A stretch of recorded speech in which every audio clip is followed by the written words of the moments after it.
السلام علیکم ورحمۃ اللہ وبرکاتہ۔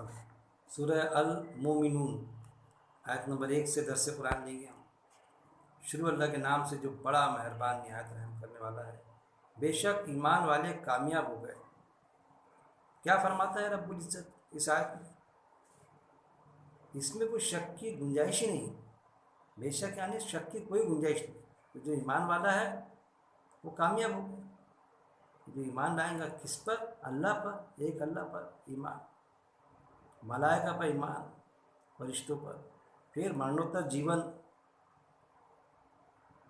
ایک دن مرنے کو تو معلوم ہے، مرنا ہے، مرنے کے بعد میں دوبارہ زندہ ہونا ہے اور حساب کتاب ہونا ہے۔ ڈے آف ججمنٹ، جزا و سزا کا دن، اس پر ایمان۔ پھر نبیوں پر ایمان، کم و بیش 1,24,000 انبیاء اکرام اللہ تعالیٰ نے انسانوں کے لیے مبعوث کیا، اور آخری نبی آپ صلی اللہ علیہ وسلم، محمد صلی اللہ علیہ وسلم۔ یہ ایمان۔ پھر ساتھ میں یہ ایمان بھی کہ ہر نبی نے وہی بات پیش کی۔ کون سی؟ جو آپ صلی اللہ علیہ وسلم نے پیش کی بات۔ ہر نبی کا دین جو تھا، زندگی گزارنے کا طریقہ دین اسلامی تھا۔ وہ عقیدہ، وہ ایمان کہ یہ کتاب جو قرآن ہے تصدیق کرتی ہے اس کی پہلے والی کتابوں کی، یہ ایمان۔ یہ قرآن تصدیق کرتا ہے اس کی بعد والی کتابوں کی نہیں، کہ اس کے مقابل کچھ کتابیں لکھی گئی، اس میں 90% ڈال دیا، 80% قرآن کی بات، اور 10-20% ڈال دیے قرآن کے خلاف والی بات، تو ہو گئی وہ چیز ایتھینٹک ہے نا؟ اس میں قرآن کی بات ہے نا؟ اس میں اتنی آیتیں ہیں نا، کچھ آیتیں غائب، کچھ خلاف میں۔ تو قرآن میں وہ آیت بھی موجود ہے کہ اللہ کس پر پکڑے گا؟ کچھ پر پکڑے گا۔ جیسا فوڈ آفیسر کیس بناتا نا، سارا مٹیریل صحیح، لیکن مرچ پاؤڈر میں مٹی ملا کے بیچا تو اس کی کیس بنے گی، دکان ڈبا ہوں گی۔ تو اللہ کچھ میں پکڑے گا، ایسا نہیں۔ یہ چیز ایمان کے معنی یہ ہوتے ہیں۔ ایمان یعنی یقین۔ وہ بھی چیز سورہ نساء میں جو اللہ نے بیان کر دیا، سورہ بنی اسرائیل میں جو اللہ نے بیان کیا کہ ہم نے بعض کو بعض پر فضیلت دی، نبیوں میں بعض کو بعض پر فضیلت دی۔ کس نے؟ اللہ نے۔ پھر ہمیں کیا انسٹرکشن دیا؟ ہمیں یہ بتایا کہ ہم نبیوں میں فرق نہیں سمجھتے، سب کو ایک ہی دین ملا، سب نے ایک ہی دین، اللہ کا دین پیش کیا، ہر نبی ہر رسول نے۔ بے شک ایمان والے کامیاب ہو گئے۔ تو جن کا اس طرح کا ایمان ہوگا تو گویا کہ وہ کیا ہو جائیں گے؟ کامیاب ہو جائیں گے۔ پھر ایمان ہوگا کامیاب ہو جائیں گے، مطلب صرف تھیوری میں کامیاب ہو جائیں گے ایسا نہیں کہ ایمان والے کامیاب ہو گئے۔ ایمان کے ساتھ میں شرط ہے عمل کی، عمل صالح۔ اس لیے قرآن میں جو آتی نا آیت محکمات اور آیت متشابہات، ایسی آیت ملی جلی آیت کہ جس کا اگر یہی آیت پر اگر کوئی دھیان دے تو کیا سمجھیں گا؟ بس ایمان لا لیے، یقین کر لیے، ہاں ساری باتیں جو میں نے آپ کے سامنے بیان کی اس پر ہمارا ایمان ہے، عمل کی کوئی ضرورت نہیں، بس اب کامیاب ہو گئے، مر گئے ایسا۔ اور یہ کہے کہ بھائی عمل کی کوئی ضرورت ہی نہیں، کامیاب ہو جائیں گے، تو کیا بات درست ہوں گی؟ بالکل نہیں۔ قرآن میں بیشتر مقامات پر ہے ایمان اور ساتھ میں عمل صالح۔ عمل ضروری ہے ایمان کے ساتھ میں۔ پھر عمل کا اگر موقع یا مواقع نہ ملے، ایمان لایا، عمل کرنے کا موقع نہیں ملا، اس کے پہلے موت آ گئی، تو نیت ہونا چاہیے اس کی، کہ اس کی نیت تھی، نماز کا وقت نہیں ہوا تھا لیکن نیت تھی کہ وقت ہوگا تو میں ظہر کی نماز جب بھی ایمان لایا تو میں پڑھوں گا، نیت تھی کہ میں فلاں نیک کام کروں گا۔ تو دلوں کے راز نیتوں کو اللہ جانتا، اس نیت پہ، دل کی نیت پہ اللہ تعالیٰ اس کو جنت دے گا وہاں پر۔ یہ ایسا ایمان، دلوں کے راز اللہ جانتا، جو تمہارے دلوں میں ہے، جو تم ظاہر کرتے ہو اللہ بہتر جانتا ہے۔ یہ ایمان کی ایسی تشریح ہوگی۔ پھر آیت نمبر 2، جو عاجزی اور انکساری سے اللہ کے لیے اپنی نمازیں ادا کرتے ہیں۔ پھر وہی چیز آئے ایمان کے ساتھ میں کہ ایمان والے کامیاب ہو گئے. پھر ان کا ایٹیٹیوڈ کیسا ہے, ان کا رد عمل کیسا ہے, یہ جو آگے اللہ تعالیٰ بیان کر رہا ہے. کیا؟ جو عاجزی اور انکساری سے اللہ کے لیے اپنی نماز ادا کرتے. کیسی؟ بڑی عاجزی کے ساتھ, بڑی انکساری کے ساتھ. اللہ کے لیے. کس کے لیے؟ اللہ کے لیے نماز ادا کرتے. اللہ کے لیے نماز ادا کرتے. اصل میں کیا ہے, نماز جو ہے ایک پارٹ ہے عبادت کا, کہ ہم اللہ کے لیے نماز پڑھتے ہیں. گویا کہ نماز دعا ہے, اور نماز میں سورہ فاتحہ پڑھنا بہت ضروری ہے. سورہ فاتحہ کے بغیر نماز ہی نہیں ہوتی. اور سورہ فاتحہ کیا ہے, ترجمانی آپ کو معلوم ہی ہوگی. چلا دے اللہ ہم کو سیدھی راہ پر, ایسے نیکوکار لوگوں کی راہ جو معطوف نہیں ہوئے تھے, صراط مستقیم پہ چلا دے, سیدھی راہ پر. وہ دراصل دعا ہے.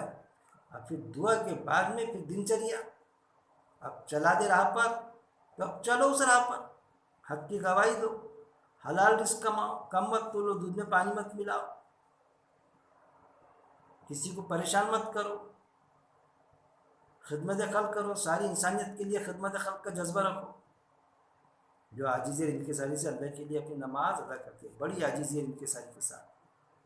نماز ایسا نہیں کہ بڑا گھمنڈ, نماز پڑھے, 5 وقت کی نماز پڑھ لیے تو اللہ پر احسان کرو نہ کرو, لیکن بندوں پر احسان, ہم بہت بڑے نمازی ہے, ہماری بہت عزت ہونا چاہیے. نماز پڑھنے کا نہیں, نمازی ہے بھائی.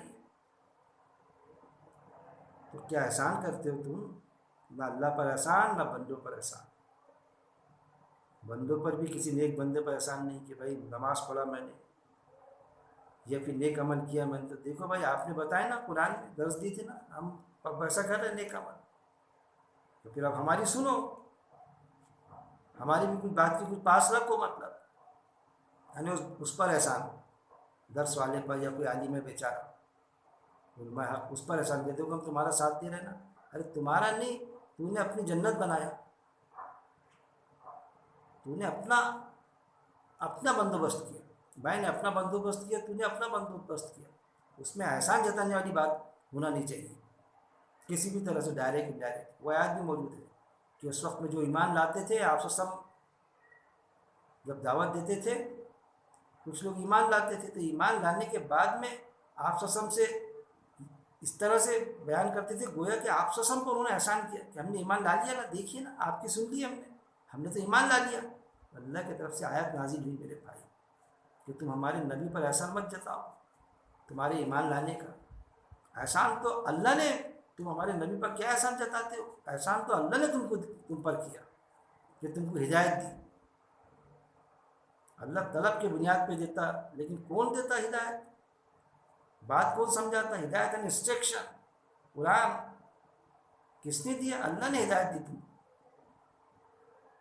تم یہ مت, ہمارے نبی پر احسان مت جتاؤ کہ تم دین کی مدد کر رہے, تو نبی کریم صلی اللہ علیہ وسلم کی مدد کر رہے, یا کوئی بیچارہ قرآن کی بات کرتا یا اللہ کا دین پیش کرتا, تو ایسا اس کے ساتھ میں ایٹیٹیوڈ رکھنا کہ ہم تمہاری سن رہے ہیں نا. اب تمہاری کہاں سن رہے ہیں, اللہ کی سن رہے ہیں. آپ اپنی جنت بنا رہے ہیں. اس نے دعوت پیش کیا, وہ جنت میں جائیں گا. لیکن اگر تمہارا ایمان مخلص ہے, تمہارے عمل وہ دعوت دینے والے سے بھی زیادہ اچھے ہیں, تو تم جنت فردوس میں جاؤ گے.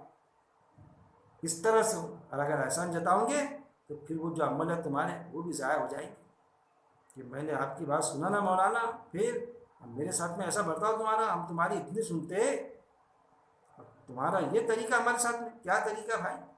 نہیں, وہ آیت آپ نے پیش کی فلاں بات, تو آپ نے سب کے سامنے پیش کر دی. وہ آیت اکیلے میں بولنا تھا میرے, کیوں؟ درس تھا سب کے سامنے. مجھے کیا معلوم کہ تو اس میں ملوث تھا اس چیز میں. اکیلے میں دکیلے کا سوال ہی نہیں. درس آیا, آیت پیش کر دی. جب آیتیں پیش ہوتی تو جن کے دل میں چور رہتا ان کو یہ لگتا کہ یہ ہمارے لیے یہ درس پیش ہو رہا, یہ آیت ہمارے کو چلانے کے لیے, ہم کو تانا دینے کے لیے ہوتی. ارے ویسا نہیں بھائی, یہ تنقید کے لیے ہوتی تاکہ بات سمجھ میں آ جائے. کوئی آیت تانے کے لیے نہیں ہوتی, کیونکہ آیت موجود ہے. مومن تانا نہیں دیتا, مومن کی صفت ہی نہیں ہے کہ تانا دے. تانے اور تنقید میں فرق ہے. تنقید تو کرتا, تانا اس لیے دیا جاتا کہ کسی کو تانا دینا تاکہ وہ عمل ویسی کرے, شرمندہ کرنا اس کو, اور وہ غلطی پر اپنے قائم رہے. اور تنقید اس میں اصلاحی پہلو ہوتا تنقید میں, کہ میرا بھائی بات کو سمجھ جائے, اللہ کا بندہ سمجھ جائے بات کو اور وہ جو غلط چیز ہے غلط عمل ہے وہ چھوڑ دے اور نیکی کی طرف گامزن ہو جائے، یہ چیز تو مومن کبھی تانا نہیں دیتا۔ جو عاجز انکساری سے اللہ کے لیے اپنی نماز ادا کرتے ہیں، کیا ادا کرتے ہیں؟ عاجز انکساری کے ساتھ نماز ادا کرتے ہیں، یعنی نماز جو ہے عبادت کا جز ہے، پارٹ ہے۔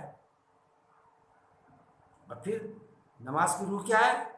قرآن میں جو آتا ہے نماز انکساری سے نماز ادا کرتے ہیں، پھر قرآن میں نماز قائم کرو، یہ آیا کہ نماز قائم کرو۔ نماز تو قائم کیا ہے؟ نماز کی روح کیا ہے کہ ہم وہ نیک عمل کریں تو جب وہ نماز قائم ہوئی گویا کہ، ورنہ پڑھنے کے حد تک کے رہ جائیں گی۔ اور نماز جس نے پڑھا اور عملی جامہ نہیں پہنایا، دن چریہ میں اس نے اپنے معاملہ درست نہیں کیے، تو پھر وہ نماز کی روح نکل گئی، مطلب روح سے خالی نماز ہے۔ حدیث میں آتا جنہیں کپڑے میں لپیٹ کے اللہ تعالیٰ منہ پر مار دے گا نماز کو، وہ حدیث میں آتا۔ ایسی نماز اللہ کو قبول نہیں کی جو صرف پڑھے جائے اور اس پر عملی جامہ نہ پہنایا جائے اسے نماز کو۔ مطلب نماز کی روح کیا ہے؟ بے حیائی اور برائی سے روکتی، یہ بھی آیت موجود ہے۔ اگر ہماری بے حیائی اور برائی ہماری رک نہیں رہی ہے تو سمجھ لو نماز قائم کہاں ہو رہی ہے ہماری، وہ چیز جو عاجز انکساری سے اللہ کے لیے اپنی نماز ادا کرتے ہیں، اور جو نکمی فضول اور بیکار باتوں سے دور رہتے ہیں، اور پھر نکمی بیتوکی فضول باتوں سے دور رہتے ہیں، لغویات سے دور، یعنی ایسی باتیں جو اللہ کے قاعدے کے خلاف ہے اس سے دور رہتے ہیں۔ کسی کا مذاق اڑانا، قرآن میں آتا ہے ایک شخص دوسرے شخص کا مذاق نہ اڑائے، کوئی عورت کسی عورت کا مذاق نہ اڑائے، کوئی مرد کسی مرد کا مذاق نہ اڑائے، ایک قوم دوسری قوم کا مذاق نہ اڑائے۔ پھر یہ بھی آتا ہے کسی کو برے عقاب سے، برے نام سے اس کو نہ پکارا جائے، مذاق اڑاتے ہوئے نام بگاڑ کے اس کو بلایا جائے، چڑھانے کے حساب سے، ٹارگیٹ بنانے کے حساب سے، وہ چیزیں جو نکمی فضول اور بیکار باتوں سے دور رہتے ہیں، یہ نکمی باتیں۔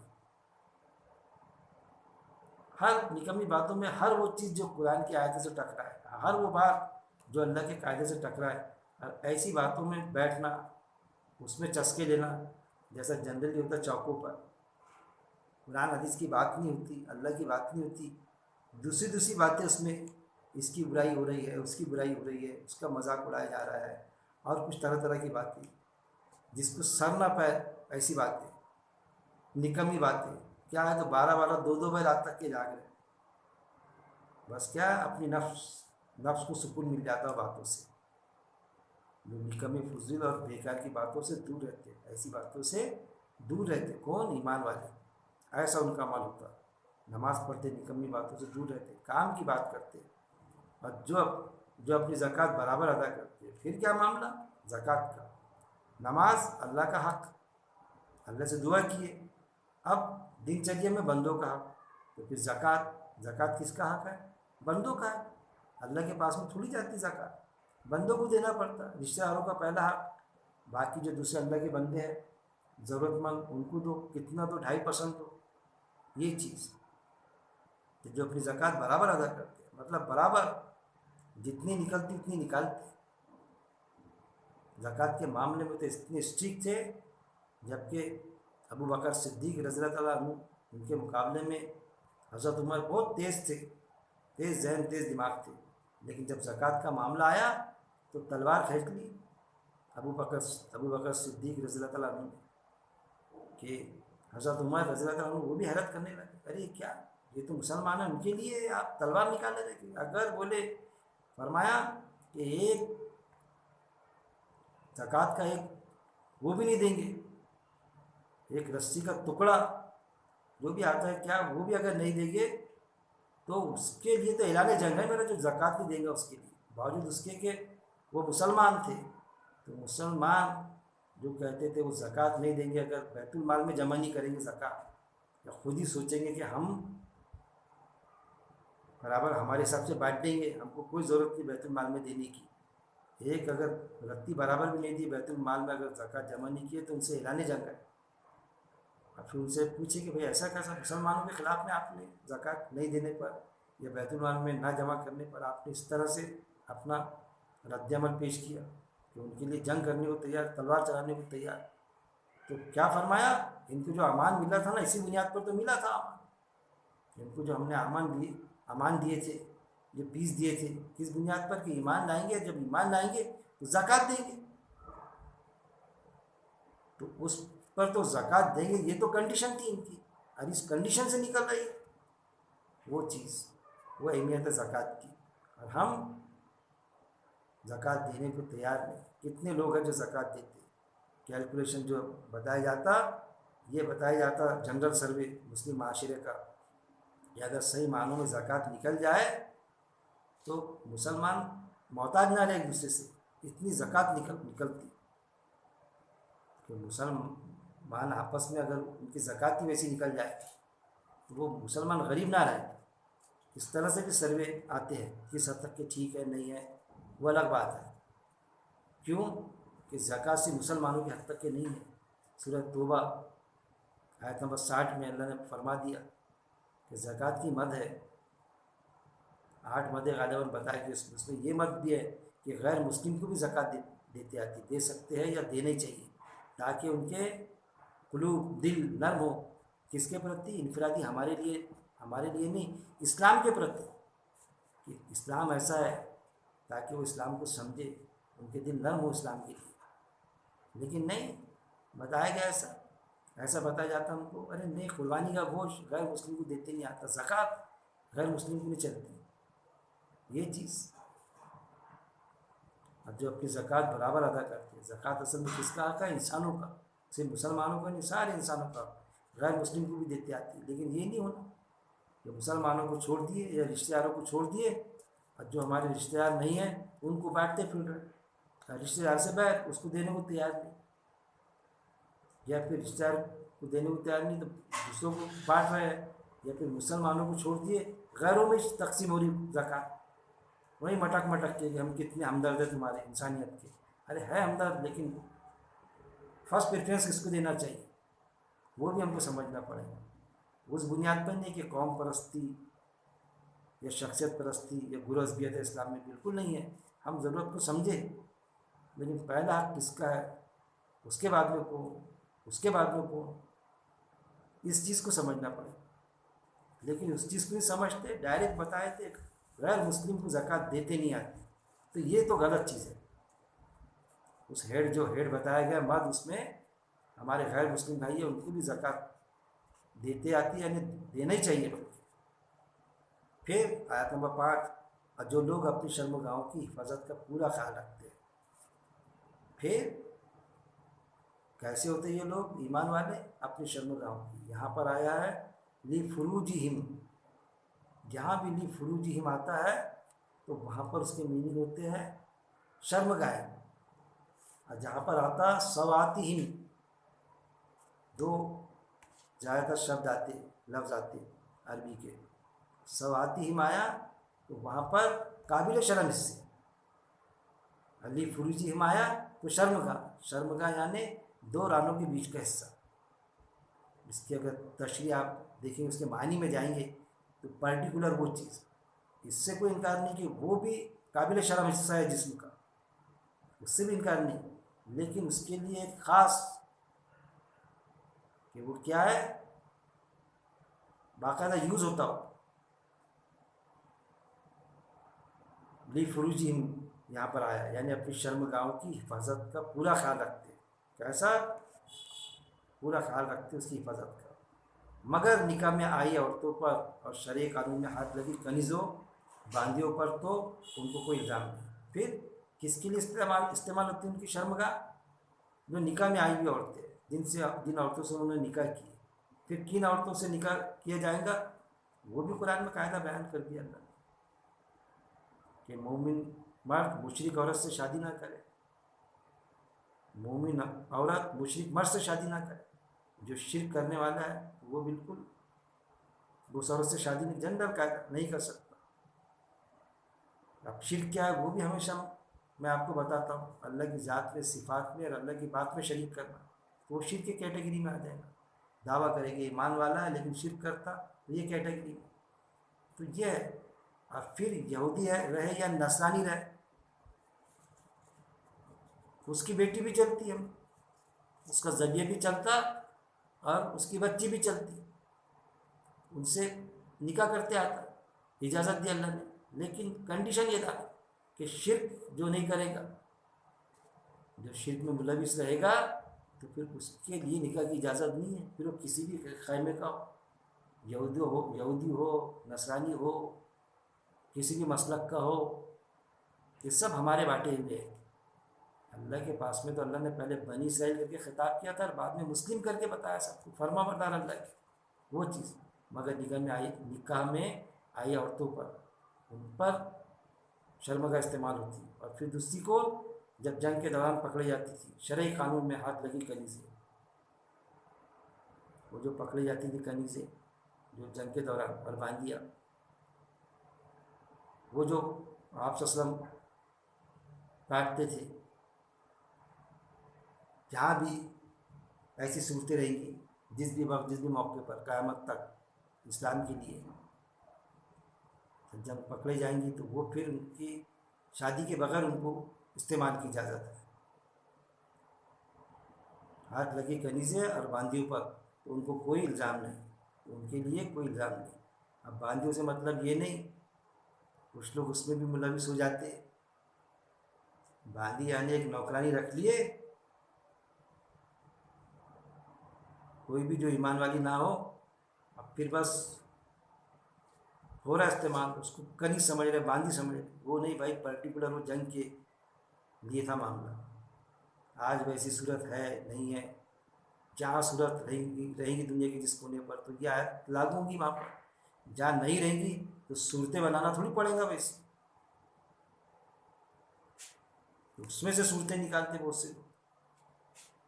پھر آیت نمبر 7، ایسی صاف ستھری اجازت کے بعد جو کوئی اور طریقے سے بھی اپنی حاجت پوری کرنا چاہے تو ایسے لوگ حد سے نکل گئے۔ پھر اللہ نے کیا فرمایا کہ ایسی صاف ستھری کلیئر اللہ نے اجازت بتا دیا نکاح کے بارے میں، شرمگاہ کے استعمال کے بارے میں، اس کے بعد بھی اگر کوئی اور طریقے سے اپنی حاجت پوری کرنا چاہے، اپنی حاجت یعنی اپنے سیکس پورا کرنا چاہے، سیدھی بات ہے، کسی دوسرے انداز سے، دوسرے طریقے سے پوری کرنا چاہے تو ایسے لوگ حد سے نکل گئے، ایسے لوگ کیا ہے، حد سے بڑھ جانے والے ہوں گے، اور وہ ایمان والے کامیاب ہو گئے جو امانتوں اور قول و قرار کا خوب دھیان رکھتے ہیں۔ پھر کون سے ایمان والے کہ بس ایمان والا ہے، اب پھر کسی نے امانت دیا تو امانت میں خیانت کرتا، دعویٰ یہ کہ میں ایمان والا ہوں، تو پھر ایمان والا ہوا کیا؟ جو اپنے امانت اور قول و قرار کا خوب خیال رکھتے ہیں، دی ہوئی امانت کو سنبھال کے رکھتے ہیں۔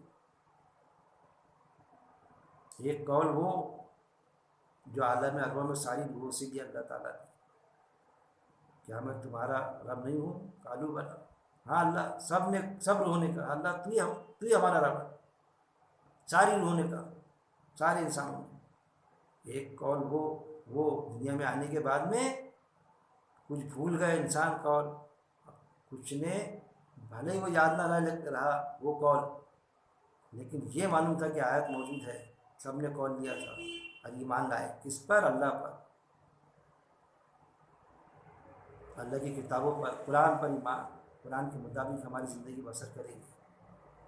اور اس کے بعد میں قول کو توڑا، نام ماتر کے مسلمان بن کے رہے، عقائد بگاڑ لیے، آیتوں کے خلاف عقائد، اور کیا سمجھ رہے ہیں ہم ایمان والے ہیں، ایک نہ ایک دن ہم جنت میں جائیں گے ہی بالکل، ارے یہ غلط کام کر رہے نا، ہاں ہے نا غلط کام، لیکن نکل جائیں گے نا ایک نہ ایک دن دوزخ میں، ذرہ برابر ایمان ہے تو نکل جائیں گے، کیونکہ ذرہ برابر بھی ایمان ہے تو اللہ تھوڑی ایک بہت بڑی کھیپ کو آپ سے سب نکال لیں گے دوزخ کے، ذرہ برابر بھی ایمان ہے تو اس عقائد میں ملوث ہو کے چانس مارنے کے کام قرآن میں تو ہے ہی نہیں۔ اللہ تو وہاں قرآن کے مطابق فیصلے کرے گا، اللہ کا جو سلیبس ہے، کورس یہ ہے، زندگی گزارنے کا طریقہ قرآن میں بتایا تھا میں نے، باقی چیز تو تھوڑی آپ سسم بھی وہاں پر کہیں گے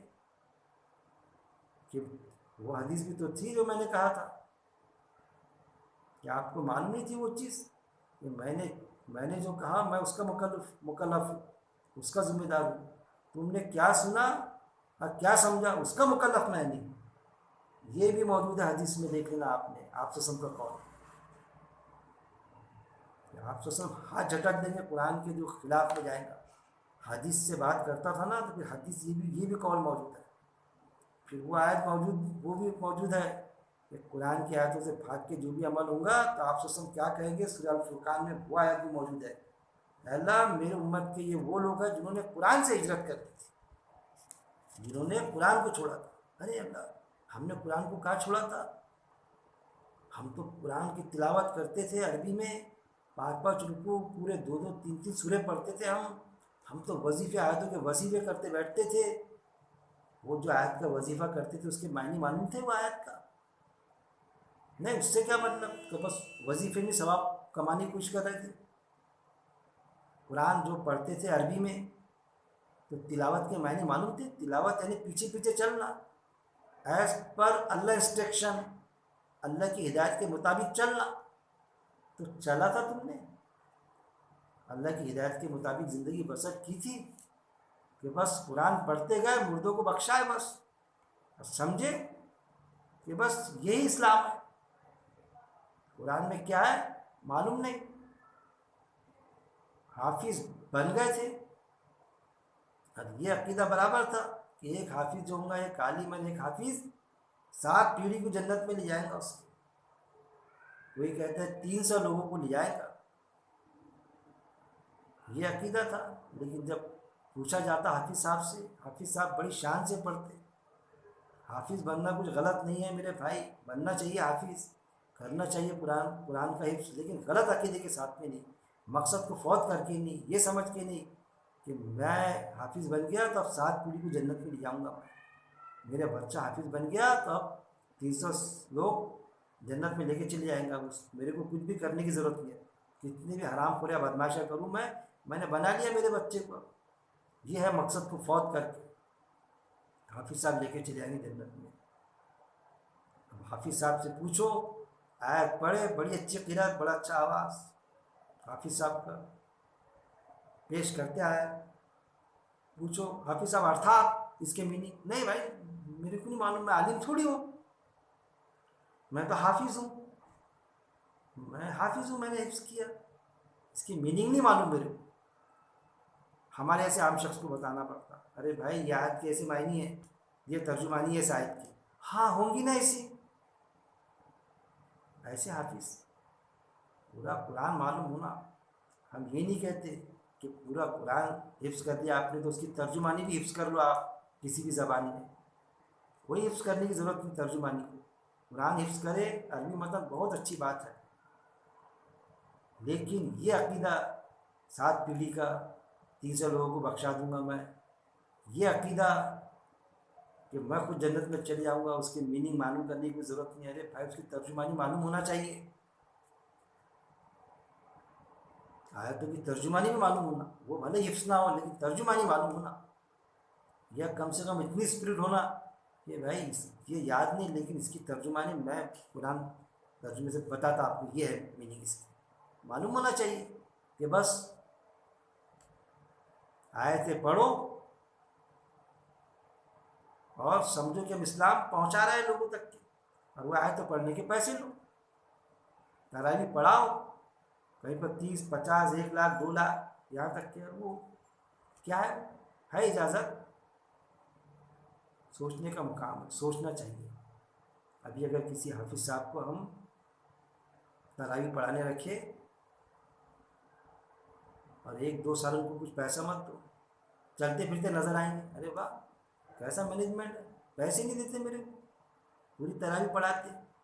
یہ چیز ایک کو باندھ کے رکھ لی کہ تراویح پڑھائیں گے تو پیسہ ملے گا. اب تراویح ہے نہیں ہے کس حد تک کے وہ بھی ایک پرابلم ہے. رمضان میں قرآن پورا ہونا چاہیے. قرآن کے معنی ہوتے کہ اس کی ترجمانی معلوم ہونا ہم کو. بس عربی پڑھ لی عربی مطلب نہ مل گیا ثواب، ایسا نہیں. وہ اپنی جگہ پر ہے جو ثواب ملنا ہے، لیکن اس کا حق ادا نہیں ہوگا. جیسا ابو داؤد کی حدیث ہے نا، ایک شخص 100 رکعت نوافل پڑھتا ہے اور ایک شخص ایک آیت کو سمجھتا غور و تدبر کرتا تو اس کو 100 نوافل سے زیادہ ثواب ہے. یہ بھی حدیث موجود ہے، حدیث ہے. اگر کوئی منکر حدیث ہوں گے تو اس پہ ایمان نہیں لائے گا. ایک آیت پر غور و تدبر کرنا پھر 100 نوافل نماز سے زیادہ ثواب، زیادہ اجر ہے اس کا. فرض کی بات نہیں کر رہا ہوں میں، نوافل نفل. قرآن میں صرف 2 ہی نمازوں کے تذکرہ ہے، ایک فرض اور دوسری نفل. فرض مسٹ ہے، نفل ہماری مرضی، چاہے تو پڑھے چاہے تو نہ پڑھے. ایک شخص آپ کے پاس میں آیا، کہنے لگا کیا کرنا چاہیے میں نے ایمان والا ہونے کی حیثیت سے. اس وقت میں حج فرض نہیں ہوا تھا. آپ صلی اللہ علیہ وسلم فرما دیا فرض نمازیں جو فرض ہے 4 رکعت 2 رکعت یہ جو ہے وہ اتنی نمازیں پڑھنا ضروری ہے. یہ نمازیں پڑھو، آپ زکوٰۃ دو. حج کا کچھ نہیں آیا تھا، اللہ پر ایمان رکھو ایک اللہ پر. بس آپ صلی اللہ علیہ وسلم سے کہا کہ اللہ کے رسول صلی اللہ علیہ وسلم بس میں فرض نمازوں کا اہتمام کروں گا، فرض روزے رکھوں گا اور اللہ کے لیے رکھوں گا، ایک اللہ پر ایمان رکھوں گا. اس سے زیادہ کچھ نہیں کروں گا میں، اس سے زیادہ کچھ بھی نہیں کروں گا، اتنے ہی کروں گا میں. اور پھر وہ بات کر کے نکلا. آپ صلی اللہ علیہ وسلم سے وعدہ کیا سر. آپ صلی اللہ علیہ وسلم نے صحابہ جو وہاں پر موجود تھے ان کو فرمایا جنتی دیکھنا ہے آپ کو. بڑے صحابہ تو بڑے ایکٹیو رہتے تھے. وہ شخص جو جا رہا ہے نا ابھی جس نے جو میرے ساتھ میں چرچا کیا، فرضی پڑھوں گا زکوٰۃ دوں گا اس سے زیادہ نہیں کروں گا، وہ شخص جنتی. جنتی دیکھنا ہے تو وہ دیکھو، وہ شخص جنتی. یہ بھی ملتا بھائی حدیث میں. اور وہ ایمان والے کامیاب ہو گئے جو امانت اور قول و قرار کا خوب دھیان رکھتے. وہ امانت کون سی؟ جو ایمان لائے ہم نے، جو اقرار دیا اللہ سے کہ اللہ ہم ایمان والے ہیں، ہمارا قرآن پہ ایمان ہے، ہم قرآن سے بس بھوت بھگانے والی کتاب کہ بس شیطان بھگائے جا رہے قرآن پڑھ پڑھ کے، مردوں کو بخشایا جا رہا، وہ نہیں. قرآن کا قاعدہ کیا ہے؟ زندگی گزارنے کا طریقہ اصل نہیں ہے. ہم قرآن کی آیتوں کے ذریعے سے ہماری زندگی میں پھر بدل رہا ہے. قرآن کے قوانین کو ہم سمجھے، لوگوں تک کے پیش کرے قرآن کی بات کو، خود بھی اس کے مطابق چلے. اور وہ ایمان والے کامیاب ہو گئے جو امانت و قول و قرار کا خوب دھیان رکھتے ہیں. قول و قرار وہ جو اللہ سے لیا ایمان لا کے، قول و قرار وہ جو ہم لوگوں سے لیتے ہیں کسی بھی دنیاوی معاملے میں وعدہ کرتے کسی سے. وہ وعدہ کون سا وعدہ؟ جائز وعدہ، ناجائز وعدہ کرنے کا نہیں. کل میں چوری کر کے رشوت کے پیسے لے کے تمہاری مدد کر دوں گا، اور پھر وہ وعدہ پورا کیا تھا نا اللہ، میں نے اس کا وعدہ پورا